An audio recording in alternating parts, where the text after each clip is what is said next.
श्रद्धा intermediate college कचनार राजा तालाब वाराणसी। बच्चों, आज हम कक्षा 9 का विषय संस्कृत पढ़ेंगे, जिसमें हम लोग पिछले वीडियो में पढ़ चुके हैं। पहला संस्कृत व्याकरण का पहला पाठ था महेश्वर सूत्र एवं वर्णों का उच्चारण स्थान, जिसमें हम लोग महेश्वर सूत्र किसे कहते हैं, इसकी परिभाषा क्या है और वर्णों का उच्चारण स्थान कौन कौन सा है, किन किन जगहों से किन किन स्थानों से वर्णों को बोला जाता है, जिसमें है वर्ण एवं प्रत्याहार, जिसमें स्वर है, स्वर को अच भी कहते हैं। स्वर 3 प्रकार के होते हैं, हर्ष स्वर, दीर्घ स्वर, प्लुत स्वर। और फिर उसके बाद व्यंजन आता है, व्यंजन को हल कहते हैं, स्पर्श व्यंजन। ये सारे सब हम पढ़ चुके हैं हम लोग पिछली वीडियो में, जिसमें है उसमें व्यंजन, अंतःस्थय व्यंजन, संयुक्त व्यंजन, अनुस्वार व्यंजन, विसर्ग व्यंजन, अनुनासिक। इन सब के बारे में हम लोग पिछली वीडियो में पढ़ चुके हैं। आज हम लोग पढ़ेंगे वर्ण का उच्चारण स्थान। वर्णों को किन किन स्थानों से बोला जाता है, किन किन स्थानों से बोलते हैं। जैसा कि किताब में दिया है उच्चारण स्थान वर्ण। उच्चारण स्थान में देखिए दिया है कंठ, तालु, मूर्धा, दंत, ओष्ठ, नासिका, कंठ तालु, कंठ ओष्ठ, दंत ओष्ठ। अब इन स्थानों से किन किन वर्णों को बोला जाता है उसके बारे में हम लोग देख लेते हैं। जैसे कि कंठ से किन किन वर्णों को बोला जाता है, जैसे दिया है अ, क, ख, ग, घ, अंग, ह। इनको हम लोग कंठ से बोलते हैं। और तालु से, तालु का तात्पर्य है कि जो हमारा जिह्वा है, जो जीभ है, वह तालु से स्पर्श करता है। अब इन वर्ण तालु से किन किन वर्णों को बोलते हैं उन्हें देख लेते हैं। ई, च, छ, ज, झ, इय, य, स। इन सभी वर्णों को हम लोग तालु से बोलते हैं। अब मूर्धा में आ जाइए, देखिए मूर्धा में किन वर्णों को बोलते हैं। री, ट, ठ, ड, ढ, अड़, र, स। इन वर्णों को हम लोग मूर्धा से बोलते हैं। अब दंत से किसको बोलते हैं, किन वर्णों को।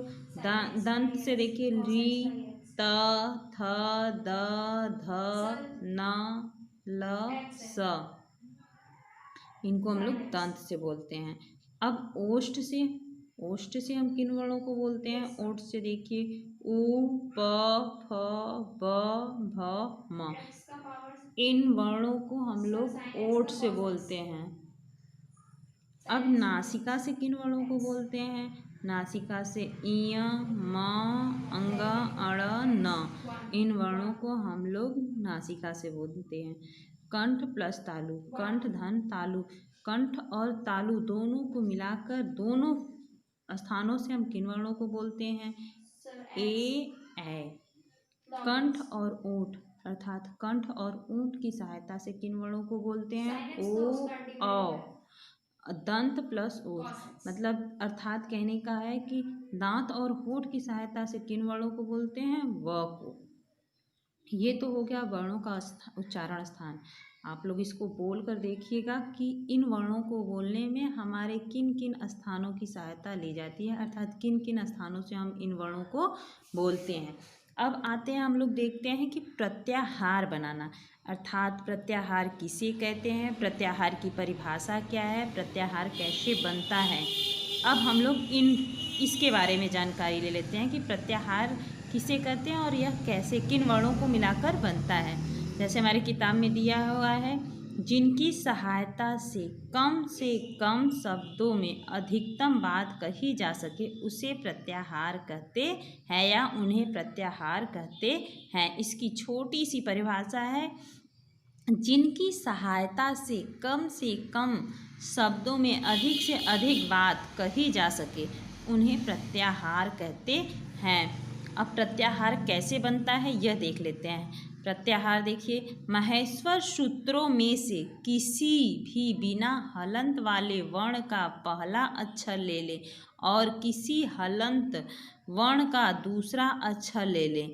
इन दो वर्णों के नाम के प्रत्याहार के बीच वाले सभी वर्णों का जो हलंत न हो, जिसका बोध होता है, उसे प्रत्याहार कहते हैं।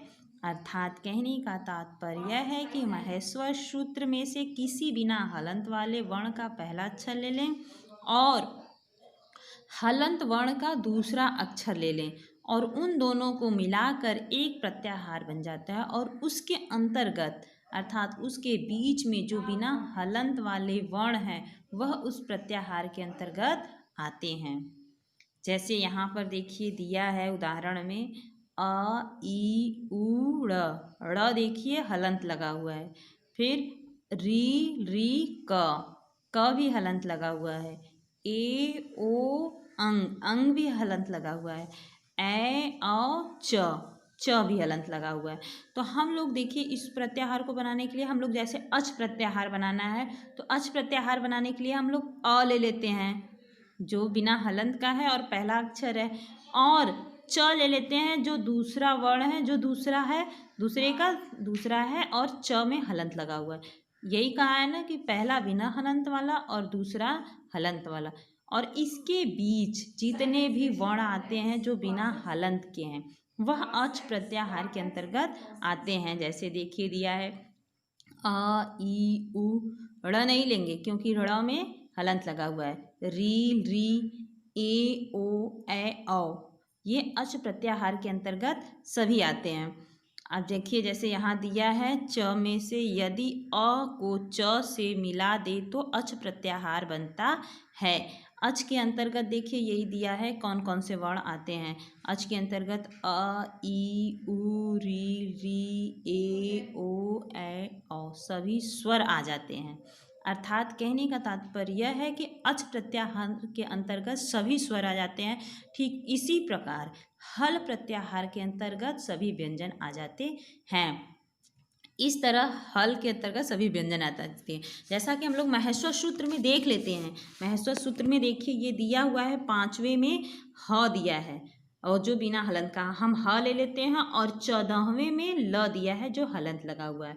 अब ई ये हम दोनों मिलाते हैं तो हल प्रत्याहार बन जाते हैं, और हल के अंतर्गत सारे वर्ण व्यंजन आते हैं। जैसे ह य व र ल य म ग ड़ न झ भ घ ढ ध ज ब ग ड़ द ख फ छ ठ थ च ट तव क प स स हल।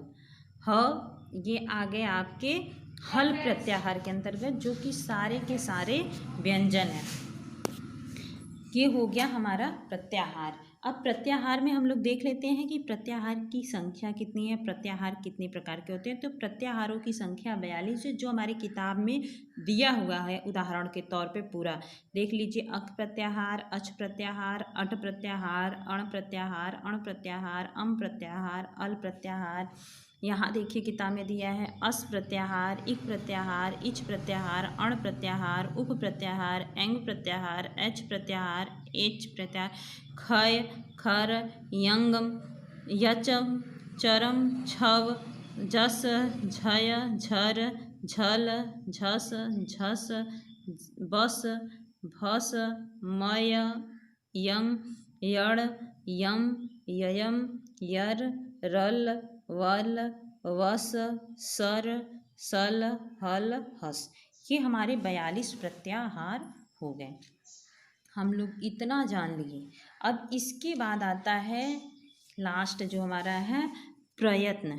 प्रयत्न किसे कहते हैं, प्रयत्न क्या होता है और यह कितने प्रकार का होता है, इसे भी हम लोग जान लेते हैं। जैसे प्रयत्न के बारे में हमारी किताब में दिया हुआ है वर्णों के उच्चारण करने की चेष्टा को प्रयत्न कहते हैं। अर्थात कहने का तात्पर्य यह है कि वर्णों के उच्चारण करने की, अर्थात वर्णों को बोलने की जो हम चेष्टा करते हैं, प्रयत्न करते हैं, उसे ही प्रयत्न करते हैं। यह 2 प्रकार का होता है, बाह्य और अभ्यांतर और बाह्य। अभ्यांतर का तात्पर्य है अभ्यांतर से तात्पर्य उस चेष्टा से है जो ध्वनि निकलने से पहले मुख के अंदर होता है। अर्थात अभ्यांतर का तात्पर्य यह है कि जिस वर्ण को बोलने के लिए हम मन में ही सोचते हैं, मुख के अंदर ही सोचते हैं, उसे अभ्यांतर कहते हैं। और बाह्य क्या होता है, बाह्य प्रयत्न मुख से वर्ण के निकलते समय होता है। अर्थात बाह्य का तात्पर्य है कि हम वह ध्वनि जो बाहर जिन वर्ण को बोलते हैं वह बाहर ध्वनि निकल जाती है, उसे बाह्य कहते हैं। अब यहाँ पर देखिए हमारी किताब में दिया हुआ है कि अभ्यांतर प्रयत्न 5 प्रकार के होते हैं। कौन कौन से होते हैं? स्पृष्ट, ईषद स्पृष्ट, विवृत, ईषद विवृत, संवृत। ये 5 प्रकार के अभ्यांतर प्रयत्न होते हैं। अब पांचों प्रकार के अभ्यांतर प्रयत्न में क्या कहता है? ईषद स्पृष्ट में क्या कहते हैं? इस प्रयत्न में जिह्वा उच्चारण स्थानों को स्पर्श करती है। अर्थात इस प्रयत्न में जब हम वर्ण बोलते हैं तो हमारा जो जीभ है, जो हमारा जिह्वा है, वह उच्चारण स्थानों को स्पर्श करती है, अर्थात छूती है। इसलिए इसे स्पर्श वर्ण कहते हैं। इसीलिए इसे स्पर्श वर्ण कहते हैं। स्पर्श वर्ण में कौन कौन से आते हैं? क से लेकर म तक के सभी वर्ण आ जाते हैं, क्योंकि हमारा स्पर्श होता है जो, वह क से लेकर म तक के वर्ण सभी आ जाते हैं, जो 5 वर्ग में बांटे गए हैं। क वर्ग, च वर्ग, त वर्ग, प वर्ग, और जिसमें हमारे सारे हुए किताब में दिए हुए। अब आता है ईषद स्पृष्ट। ईषद स्पृष्ट में क्या है? इस प्रयत्न में जिह्वा उच्चारण स्थान को थोड़ा सा स्पर्श करती है, अर्थात कहने का तात्पर्य है कि इसमें वर्ण को बोलने में जो उच्चारण स्थान है, हमारा जो जिह्वा है, अर्थात हमारा जो जीभ है, वह थोड़ा सा हल्का से स्पर्श करती है। जिसमें देखिए वर्ण दिया है य, र, ल, व, ये वर्ण आते हैं ईषद स्पृष्ट में। और विवृत क्या है? यह प्रयत्न स्वरों का है। कहने का तात्पर्य है कि जो हमारा विवृत है, इसको हम स्वर में बोलते हैं, अर्थात इसका प्रयोग हम स्वर में करते हैं। इनके उच्चारण में, इनको बोलने में हमें अपना मुंह खोलना पड़ता है, इसलिए इसे स्वर में ही बोलते हैं। और ईषद विवृत इसमें जिह्वा को कम उठाना पड़ता है, अर्थात हमारा जो जीभ का भाग है वह कम उठाना पड़ता है। जैसे इसमें देखिए वर्ण है स, स, ह। इन वर्णों को बोलने में जो हमारा जिह्वा है, हमारा जो जीभ है, हमें अधिक उठाना नहीं पड़ता है, कम उठाना पड़ता है। और संवृत में है, इसमें वायु का मार्ग बंद रहता है, अर्थात कहने का तात्पर्य है कि इसमें जो हवा हमारे मुख से बाहर निकलती है वह बाहर नहीं निकलती है, बंद रहती है। इसको केवल हम अस्वर्ग में प्रयोग करते हैं।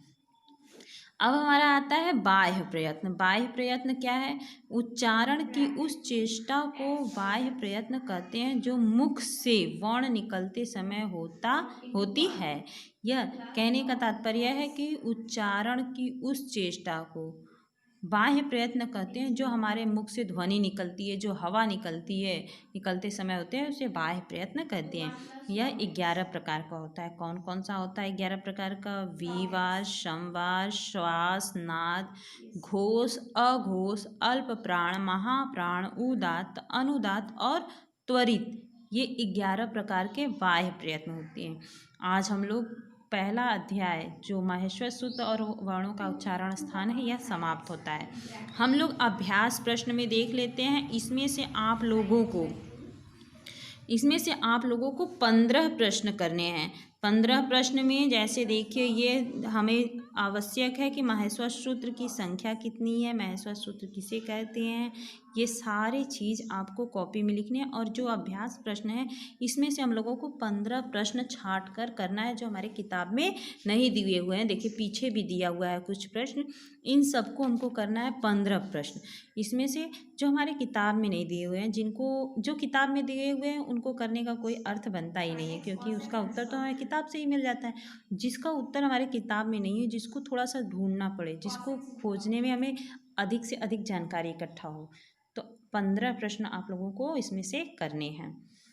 आज का वीडियो हम लोग यहीं समाप्त करते हैं। अब अगला वीडियो हम लोग कल पढ़ेंगे। कल हम लोग पढ़ेंगे संधि ज्ञान, दूसरा पाठ व्याकरण का। तो आज हम लोग यहीं समाप्त करते हैं।